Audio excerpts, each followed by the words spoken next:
All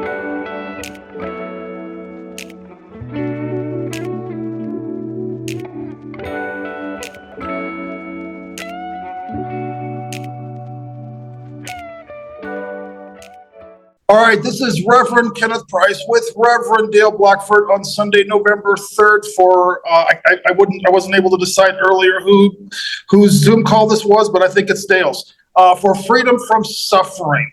Dale and I are both unity. Well, no, I'm going too fast. Dale's a unity minister.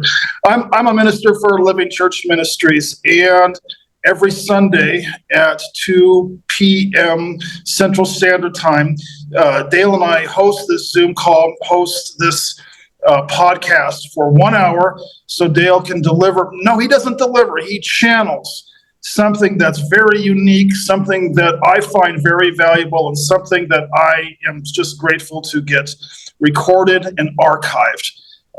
Dale and I started this ministry probably close to last spring, and we've called it 2ormoreare1.com, and that's what the number 2. I don't know what else to say, because every time we host this, I kind of give the same spiel. So it's just sort of I don't want to call it stream of consciousness, but I will say that Dale channels every single Sunday. So Dale, what do we get channeled this? Here's what I wanted to share with this introduction. I have been recording these, and I have been using my video editor, and these are some of the topics that I've gotten from your lectures. Last week was sobriety from personhood. The previous week, what in the world is happening? Don't be a fool for God. Jesus did not die for our sins. Jesus was a homeless man. What is a miracle? The time is now. Just breathe, crash, burn, and wake up. Every time I listen to you, Dale, I listen very carefully, and then boom, I get a title out of each one of these. So what do you think this week's title is going to be? Because we don't know until we're done. No, we don't. Yeah.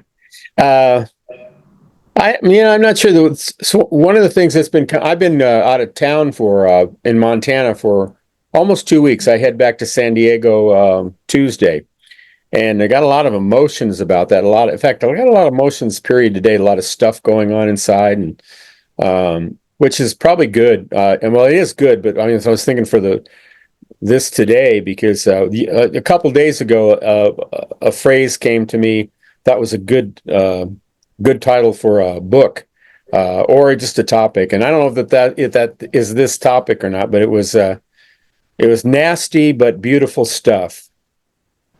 Nasty but beautiful stuff. Because I mean, if we're going to look at where the journey is for spiritual awakening, it's like it's like the old adventurers. They went into what do they call it, the frontier land, the frontier land, where things were not, they didn't know much about what was going on there, and they just discovered. And at times it was a difficult thing because it wasn't familiar. And I'm thinking about that now, because I know the gains I make the most. First of all, someone was asking me at a 12-step program this last week.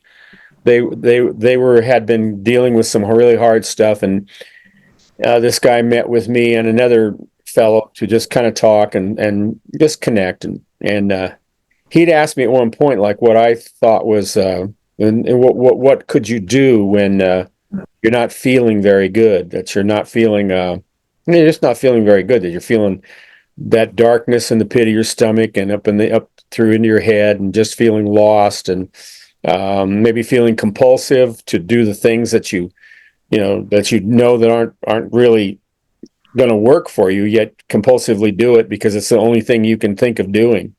Like for alcoholics, it's have a drink, or sexual addicts somehow act out sexually, or food, eat a lot of food, whatever it is, to kind of numb the pain and kind of try to shut that down. And when this person asked me, what do I do? There's really only two things I think I can do at this point. One is to is to be present with what I'm feeling, to be really do my best to notice what I'm feeling and be willing to see that, be willing to feel that as best I can. And I know sometimes these things are hard to feel. They're just because they can be so overwhelming and have messages tied to them that say, I was listening to someone the other day in a meeting also who said that something was going on and uh, they were at a motel or something and they left their pillow behind. And he said that he was feeling suicidal because he left his pillow behind. And I understand that because you can feel anything for anything. Anything can trigger anything when it's inside you and it wants to come out and you don't want to look at it and you want to judge instead of looking at it. You want to judge what it is and kind of like perceive some action or remedy for it. Which suicide is a remedy. What's a remedy? We believe it's a remedy. Is it a remedy? No, because there's nothing wrong. But is it something that can change emotional feelings? Yes, it can. So when the person asks me what I do, there's really two things I do, which is be present, or I try to feel what I'm feeling and see if I can notice that and use the things that I confront myself with the truths that I know while I'm feeling that, and that is that first of all, I don't know that what I'm thinking about what I'm feeling means what it means.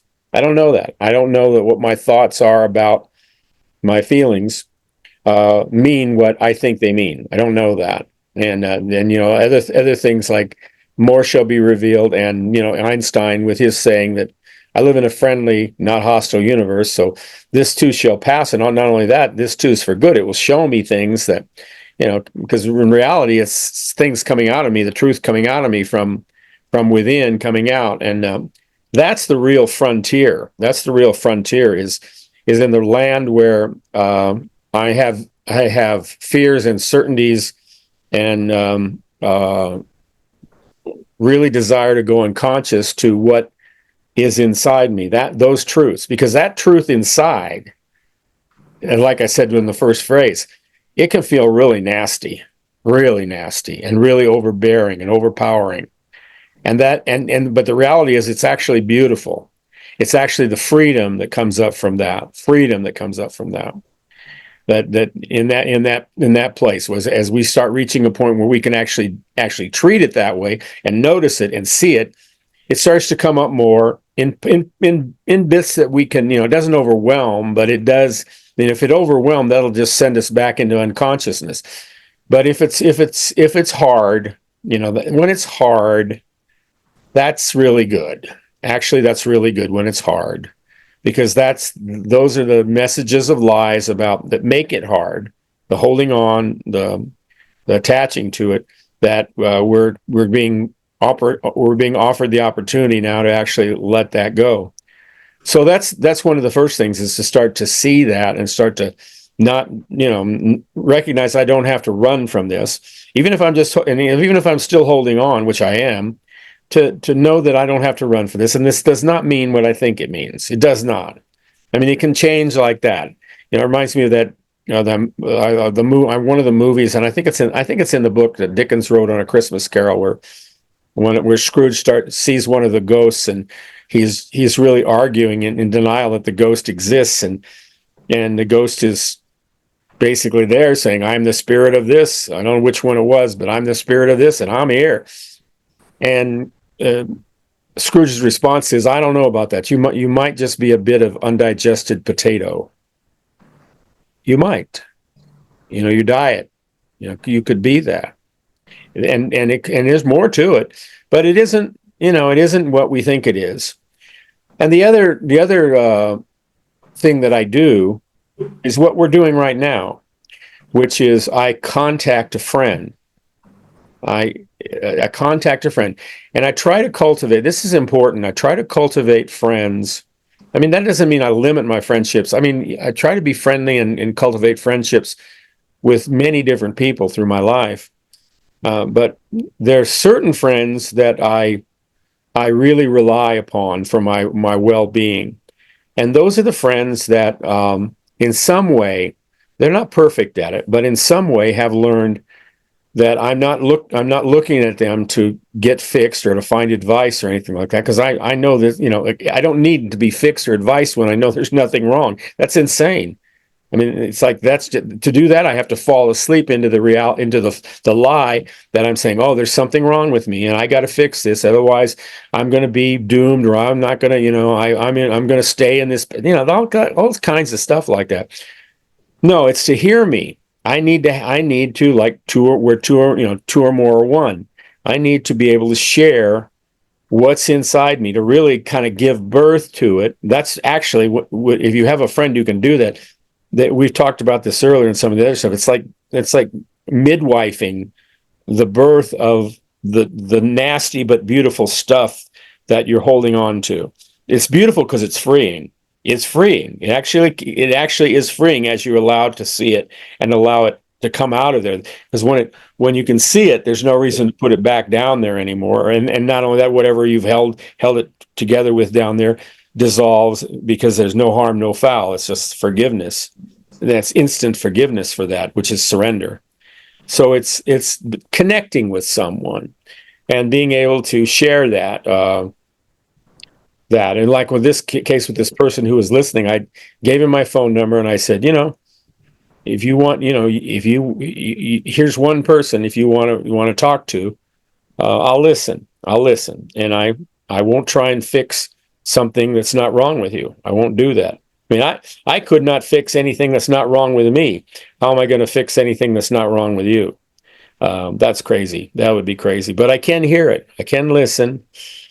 Sometimes really clearly, sometimes not so clearly, but I don't know what that means. Sometimes that's the way that's the way it needs to happen. So, learning how to do that, to trust in that, to trust that the journey here is to become more aware, more at peace, more blissful, more free, more joyous, more present and at one with what's here, and not trying to not help myself into a place of where I'm just forever trying to be busy and build something or erase something, but actually to accept and breathe and be present and let the truth that makes me free be aware come out in me. So yeah, so it's a real interesting dance to do that.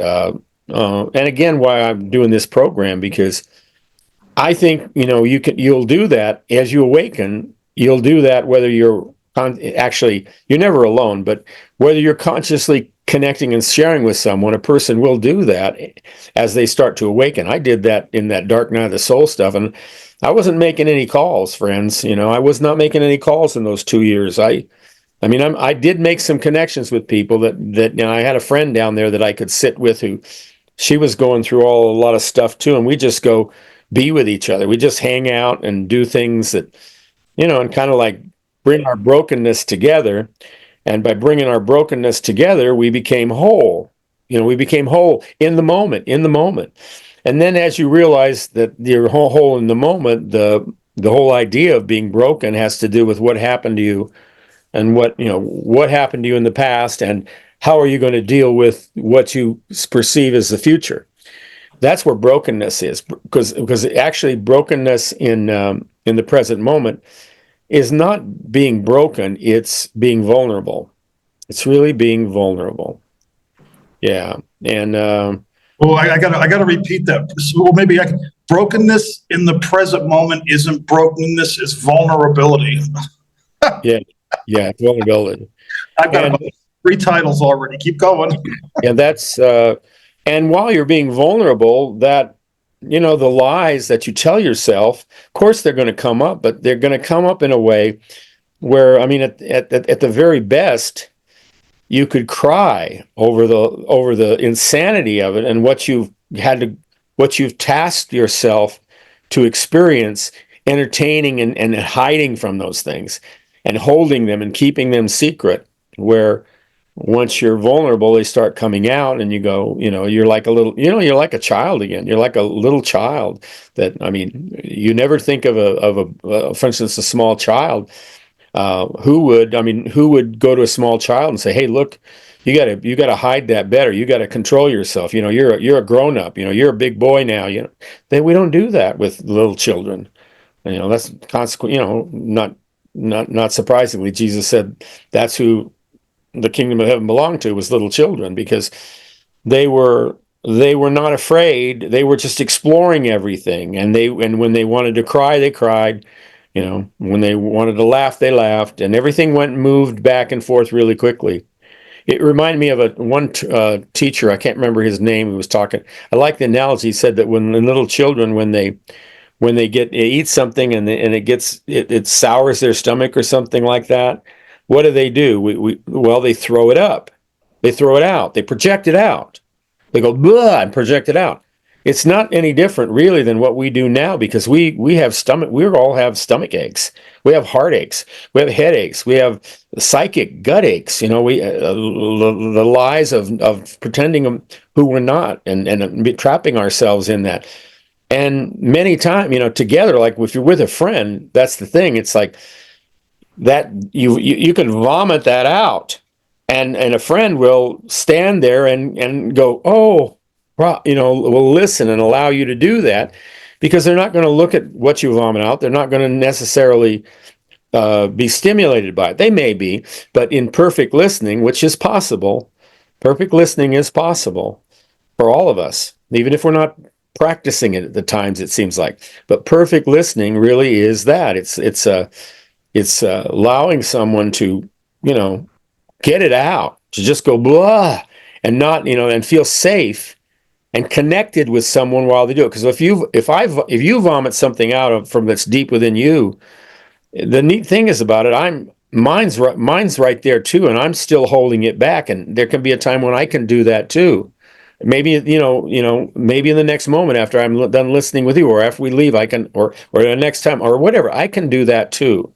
Or maybe you're doing it for me by doing that, and allowing me to see, in you, that what you had judged so nasty and were shaking in your boots about and hiding from so desperately, you release, and I can see the beauty in it. I can go, wow, that's nasty, beautiful stuff. Wow. Yeah. So that vulnerability, how we practice that, because in this world, we think we're supposed to be about doing something, even with ourselves. We're supposed to be making something, building ourselves, having some sorts of certain types of feelings, and particularly feelings about ourselves in our world.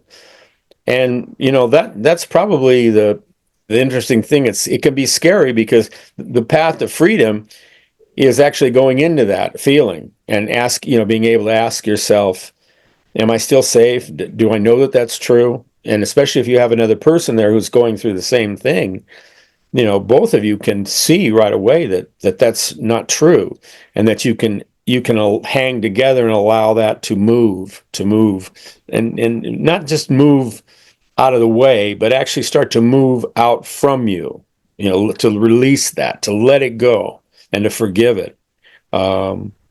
It's an interesting path. It's a courageous path. I mean, I know I'm a courageous person for doing it. It's interesting. I can't really take that courageousness and say, God, you decided to be really courageous, Dale. I'm going like, no, I just found out that when I had to face what I have to face, that Spirit really knows I can face, I've discovered that there's a courage in me to do that I didn't see.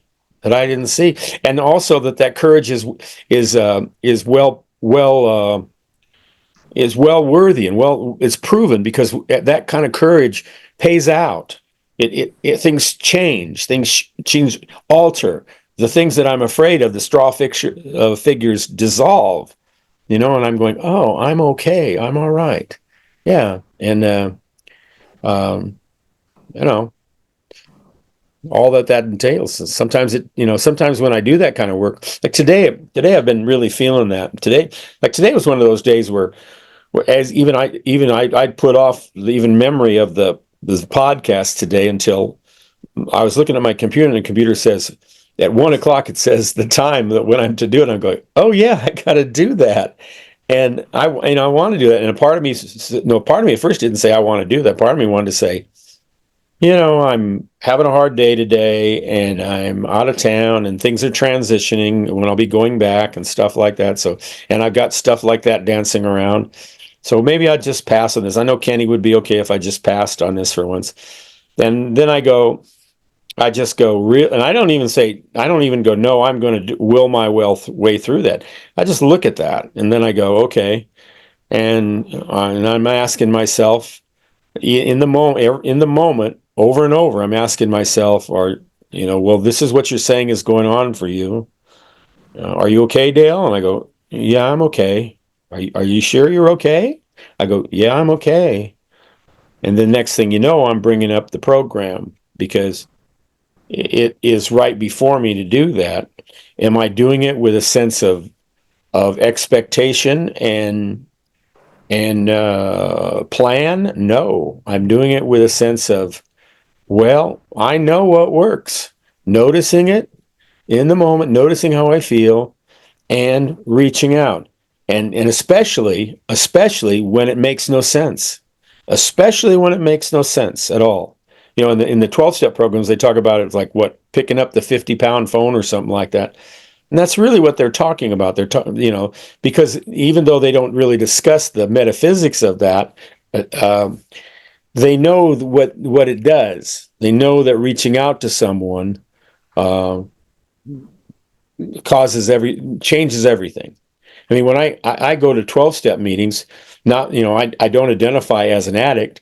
I look at the things in my life that I've been attached to and transformed by that still may play on me compulsively. But I'm not the one that's trapped by those. That's just stuff I've got going on here, part of being human. I mean, addiction. Yeah, I mean, addiction was really coined for hard things like alcohol and stuff like that. But we're addicted to we're all addicted to believing that we are who we think we are. We're totally addicted to that we think we are the avatar that we've created in our minds and our perceptions for us to be and attach to. That's an addiction. And, because to let go of that's why they say and I've watched it, when people die, the dying part is very difficult a lot of times. Very, very difficult. Dying itself is not. That's just like Bliss City. But dying, like letting go of those beliefs while they're threatening and speaking to you. It's like me being back in the shower again, like saying, you go, what are you going to do about this? What are you going to, I don't know. I don't know. And then when you're with someone, it's really clear because both of you are going like, yeah, there's nothing to know, is there? No, we don't know how to do this. Will it happen? Will we move through it? Yes. We're moving through it right now. But we don't know what it means until we don't know the bliss of freedom. Really, we don't know the bliss of freedom until we're standing in the bliss of freedom. That's when we know the bliss of freedom. Not on our way to it, not as we're preparing, doing things that lead us towards that. No, we're knowing it as we're standing in the midst of it and trusting it and seeing how things move. They do move. Like right now, doing this podcast and stuff like that, where the place I was when I came into this thing, which was really pretty hard. I was writing and journaling about it, and in fact, I should just take a look. Just give me a second. I wonder if I could bring that up. Let me see if I can bring that up for a second, and you can see. While you're looking for it, I want to tell you I came up with a very simple title. I wrote it down here in my iPhone. Perfect listening. You've got a ray of light. That sun behind you is just the background on Zoom, but you've got a ray of light coming down your shoulder, Dale. It comes straight from the sun. I don't know if you can see it. It'll show up on the archive. Oh, okay. Is it enjoyable or is it distracting? No, actually, it's another sign and synchronicity that we've got to archive this message. And I want to add, while you're looking for that this call, of all the calls, I mean, we've been doing this probably since May. You have just covered all the bases. And as you're speaking, everything is smooth. The waters of this Zoom call are actually smooth in ways that hasn't been delivered yet. There's always been a little bit of choppiness.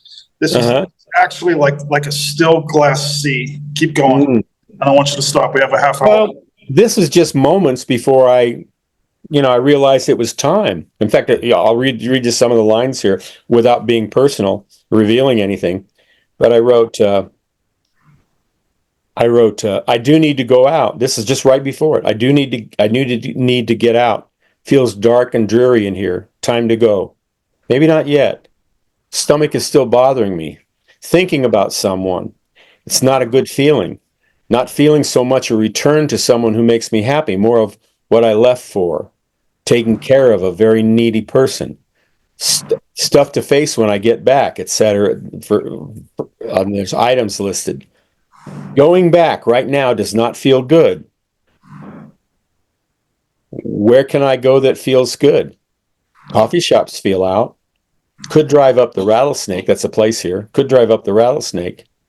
Oh, it's time for my podcast. So that's where I came in. I mean, I really want to say that's where I came into this call. And I'm telling you, I am aware that I'm a very aware person and that God has really blessed me and that I have been given the gift to see things in the present moment. I mean, I'm able to stay in I am awareness and watch myself. There aren't many people who can do that. I mean, just that actually become more aware of their I am. I'm more aware of my I am, well, by far, I'm more aware of my I am nature than what I would sometimes refer to as my pesky personality or ego. But it's still, when I told my ego that it still existed, and it asked if it was the end of it, and I said, no, you're still here, and part of that is that. I mean, that's that ego bringing that stuff up, saying, are you aware that you're hiding from this, that you're afraid of this, that these thoughts and these feelings and this awareness, what you perceive is happening, it makes you feel like at times if you could, you would run. And I go, whoa, yeah, that's true. That's true. But then here I am, and that's the thing, and I ask the only question really only question I really ever ask of myself anymore, and I ask it consistently, and that is in the moment. I ask myself, am I okay? And I go, well, yeah, I'm okay. I don't ask, am I happy? I don't ask if I'm sad. I don't ask about what's going to happen to me. I don't ask, did I do the right or wrong thing? Those are meaningless questions to me anymore. They're meaningless.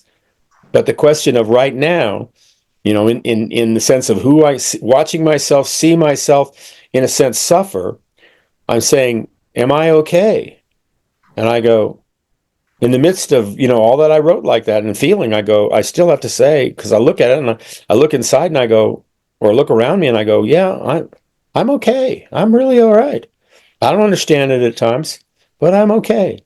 And then when I come on this and talk with you, like right now, I'm not feeling that heaviness, right? I mean, I'm feeling the inertia, almost like the hangover of it releasing. I can feel that. But that's a good feeling because it's a lighter feeling, a much lighter feeling as it's starting to release. And not because I have come up with some plan or any brilliant idea, just simply by practicing what they used to say was the presence. Because I mean, it is really practicing the presence. It's the presence of what you believe, what the moment is looking like for you right now, being present in it.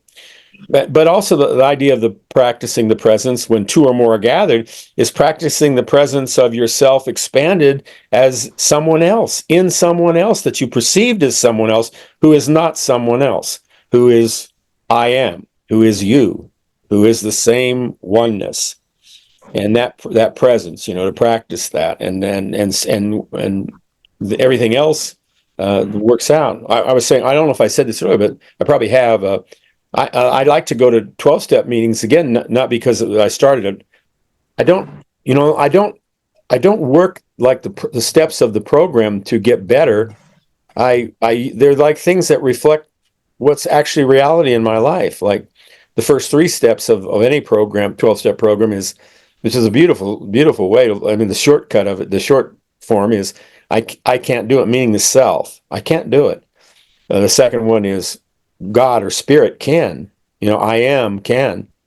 And the third one, which is that's the one where the work is I'll let spirit do it. That's, and that isn't like a one-time thing where you go, well, I'm just going to let spirit do it because I know up here that that's the right thing to do. No, because I'll fight it.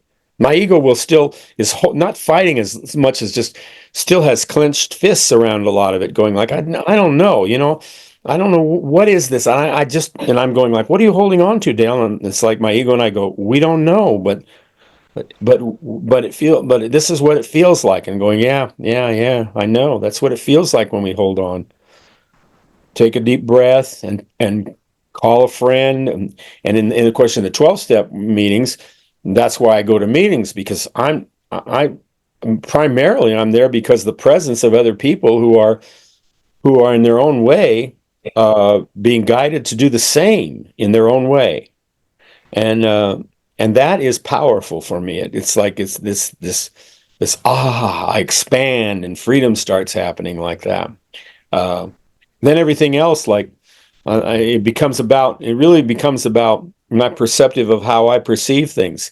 Like in addiction, every addiction, people finally find out, or Al-Anon or anything like that, they finally find out that the only thing they really can do to help themselves out of this seemingly hard place is to accept everyone else around them, the alcoholic, the Al-Anon, whatever, the compulsive, the attached person, the what do you call it, where when you're, I don't know, when you're really attached to someone, codependent person, is stuff like that.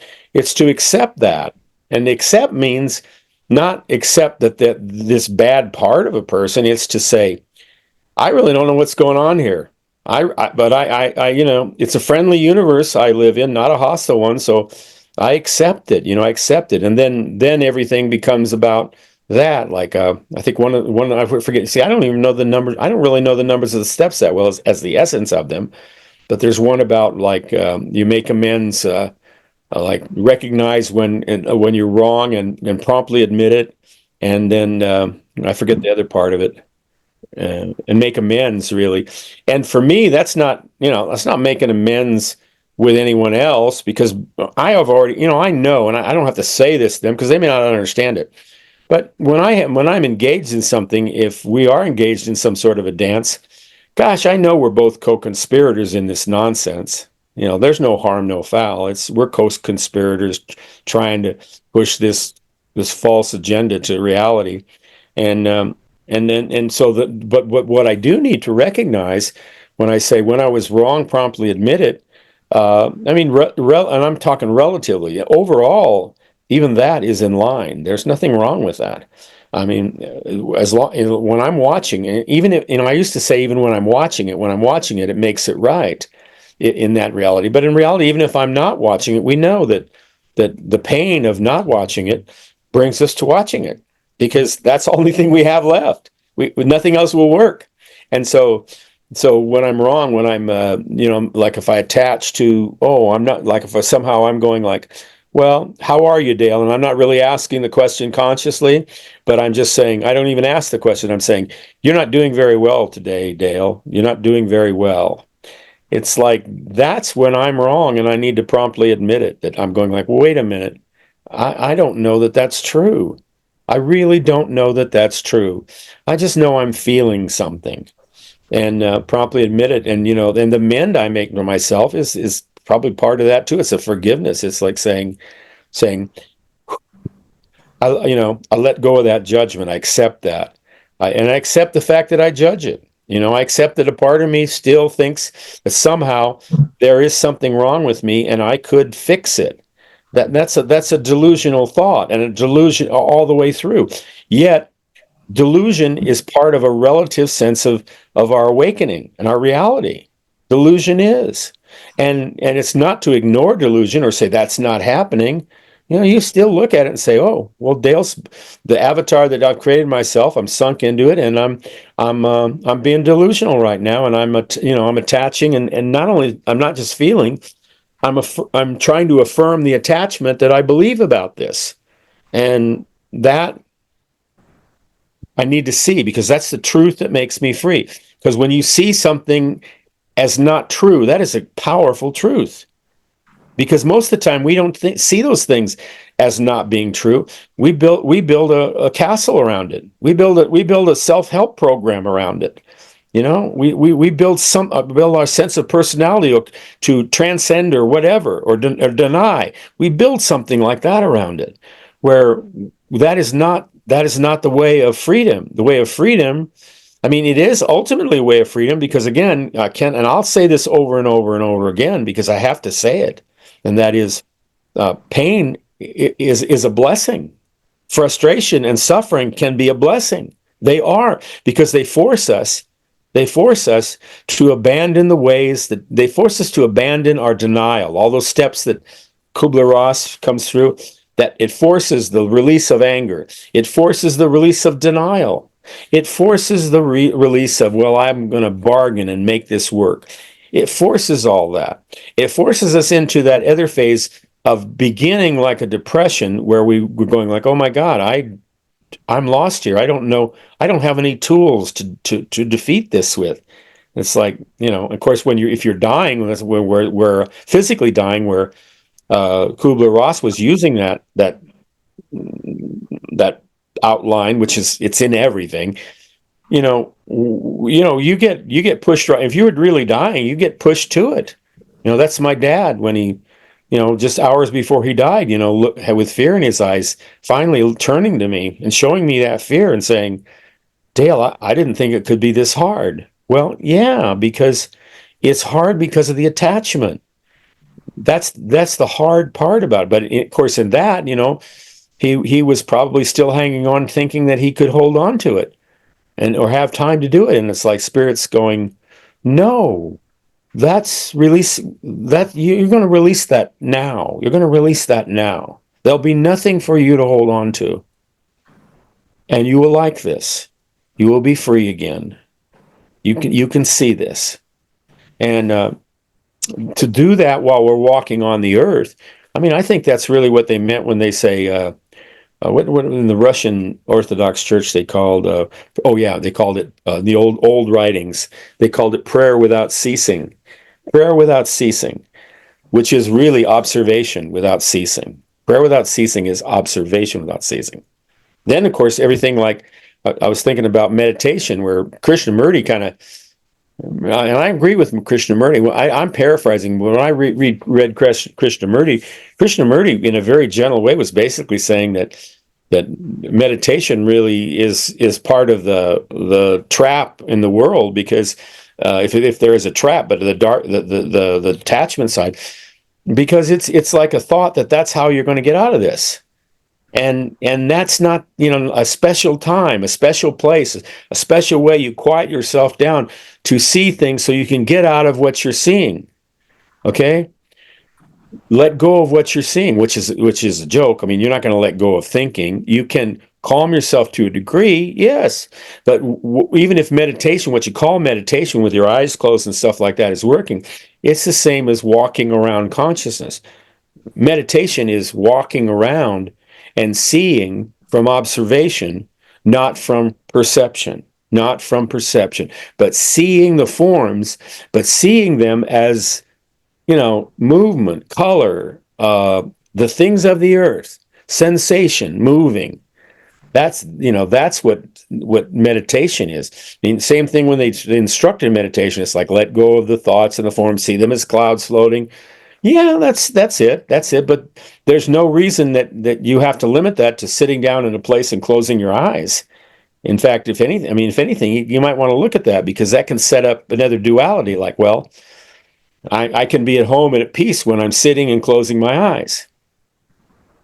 And the bottom. What does that mean? That means what is the opposite of that? Which it really implies, which is, if I'm not doing this, I'm back in crazy land. Well, you could say that, but you can also realize, no, you can be prayer without ceasing. You can be prayer without ceasing. You can be the observer, watching everything that's going on, including everything that you are acting out and believing in as a self. I think the best thing for me was, like, even now, I do this. I don't do it so much. I don't do it so. Um, I do it wholly. I don't. I used to do it like I'd see the breaks in it, and I'd go, "That's really interesting." When I'd see how I would speak, and I could see my personality speak using things and the spirit like channeling through my personality coming out, and yet at the same time I'm just watching this while it's like not like the observer is saying this. The one that has a mouth and creates words of this world is saying it. That's the one that's saying it. Okay, and I'm watching that happen.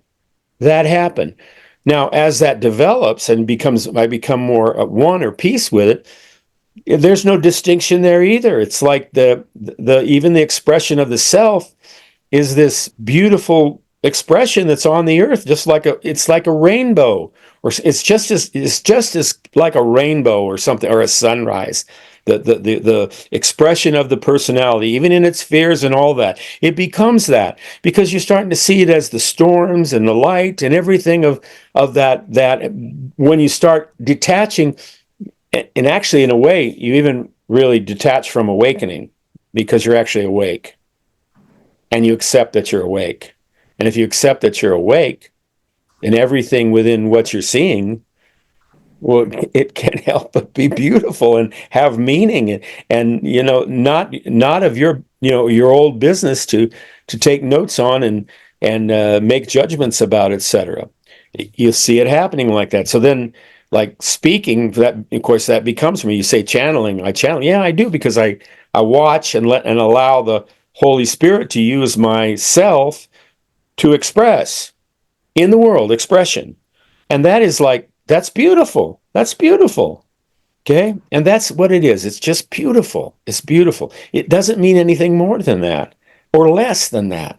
It's the meaning just starts to dissolve, and the experience of it and the acceptance of it becomes the reality. That becomes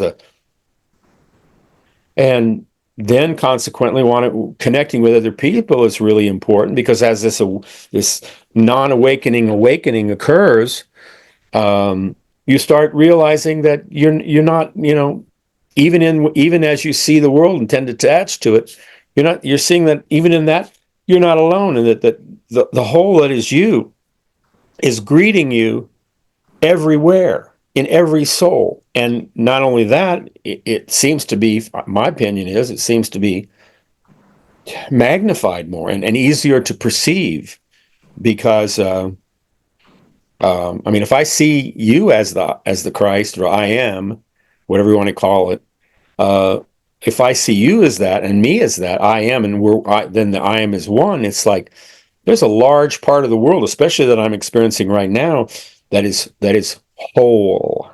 That is whole. That's completely whole. And then if we share things about how we feel and stuff like that, even about judgments we have about it, it's a different way we see it. We look at it more expansively, not limitedly. We look at it, and also we look at it more mysteriously, because we really don't. I mean, I don't really understand. I mean, this is one I don't see.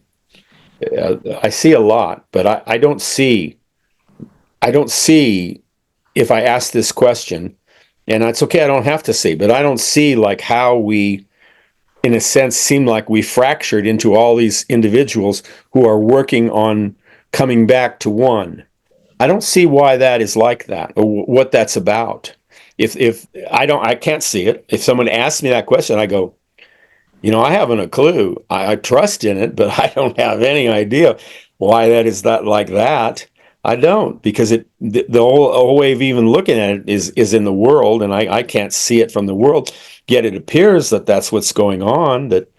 And I don't know that that's true. It appears to me that, there's Kenny here being Kenny, and Dale here being Dale, and at the same time, I am, that is we are as one, observing and looking at all this, and all of it is connected. I'm experiencing it connected with a conversation in the presence of you and me. Experience it. It's that's why Jesus was saying 2 or more are gathered, and why we got the name for this ministry is 2 or more are one, because that's The essence. Yeah. I was,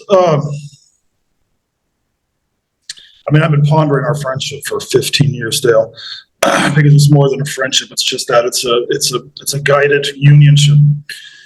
And everything that you've said in the last 50 minutes has been used in my own, I'll call it my own ministry, because as you were giving me the invitation and permission slip to call you in times of chaos, confusion, fear, the same thing in my story, Dale. People are calling me in their confusion and chaos and fear. And it's because of our friendship that I've learned how to make space and let it be safe for others to go through exactly what they need to. And upon sharing with you that, I want to share with you a Facebook post I did today, which may not have been too terribly spiritually, politically correct, but I'm glad I posted it. And it went something like this. If you are going through trauma and an ACIM practitioner tells you to choose another thought, hang up the phone and choose another practitioner. Mm-hmm. Because it's everything that you've said in the last 50 minutes. Our role here is not to guide or to teach. Maybe in some cases if a person wants to be guided and taught. But that's not our role here. Our role here is to make a container and to allow this sacred alchemy that's taking place in the cocoon. Because when it's safe for us to go through our own alchemy and not try and shove it down with a spiritual platitude, that will free us. And I don't know, I can't speak for everybody else, but that freed this one man from his suffering, and something new, simply germinated. This is your Zoom call, so I won't share anymore. But I do need to share that for the last 50 minutes, you've been throwing out nuggets after nugget after nugget. Now, I'll admit it's not easy to catch every single one of them, which is the reason I have to press a record button. But thank God I have a record button, because I get to post this on the internet and listen to it again. There's a lot of material here, and all of it's valuable.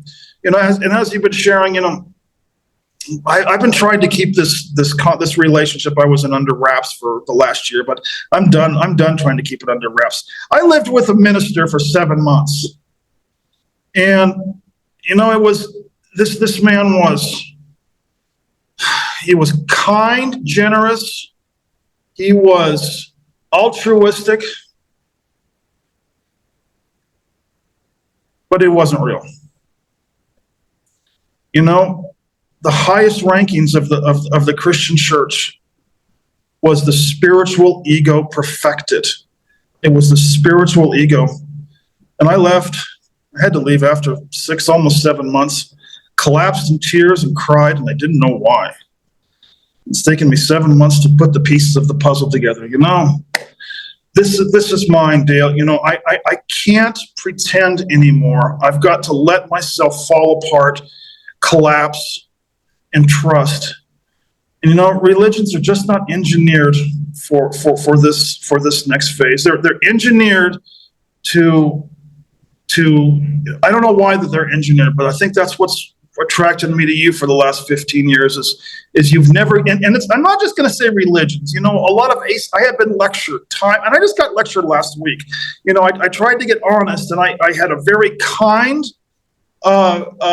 politically correct ACIM practitioner take me out to dinner, and just with all the right intention, with all the right motives, and even after 20 minutes, kindly slipped me a piece of paper telling me I was doing it wrong and I had to choose another thought. Kindly trying to express to me, you've got to choose the Holy Spirit. I don't know what else to do, Dale, other than to record you for an hour every Sunday, and just get on my knees and say, I don't know, but I'm willing.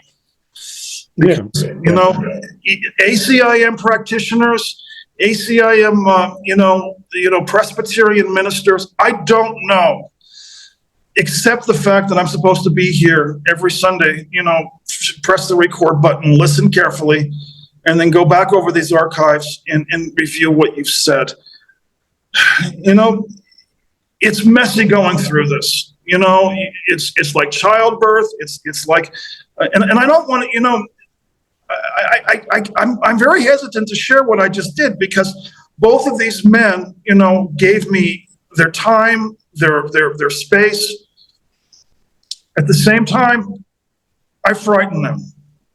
No one likes to see Kenneth Price dissolve. No one likes to see Kenneth Price fall apart. No one likes it, and they all want to see Kenneth Price get better. But hasn't your message been this whole time? It's not about getting better. It's about getting raw. It's about getting honest.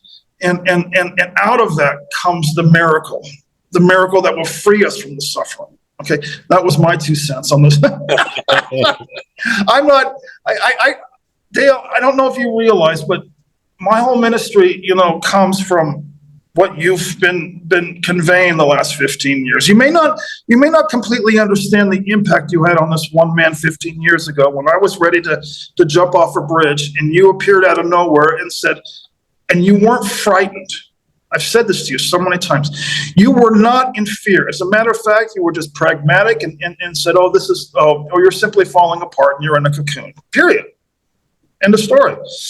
And that's, that was the beginning of the end of my old story, and the beginning of this new story in this man's ministry. All right, Dale, I don't know what to say because I usually kind of stumble myself. It's hard to put this into words, but I hope I got that archived. This has been Reverend Kenneth Price with Reverend Dale Blackford on Sunday, November 3rd. If you're watching this on YouTube, leave your comments below.